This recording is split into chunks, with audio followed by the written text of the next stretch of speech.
శివుని తలపై చంద్రుడు ఎందుకుంటాడో తెలుసా?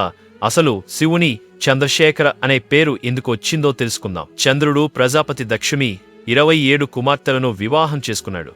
కాని వారిలో రోహిణిని అతను అత్యధికంగా ప్రేమించాడు. మిగతా భార్యలను నిర్లక్ష్యం చేశాడు. దానివల్ల మిగతా భార్యలు బాధతో తమ తండ్రి దగ్గరకు వెళ్లారు. తన కుమార్తెల బాధను గమనించిన దక్షుడు చంద్రునిపై ఆగ్రహంతో నీ కాంతిని కోల్పోతావు అంటూ శపించాడు. దక్షుని శాపంతో చంద్రుడు క్రమంగా కాంతి కోల్పోయాడు. రాత్రి వెలుగు మాయమైపోయింది. సముద్ర తరంగాలు కలత చెందాయి. ప్రపంచం చీకట్లో మునిగిపోయింది. తన స్థితి మరింత క్షీణిస్తుందని గ్రహించిన చంద్రుడు కైలాసానికి వెళ్లి శివుని ఆశ్రయించాడు.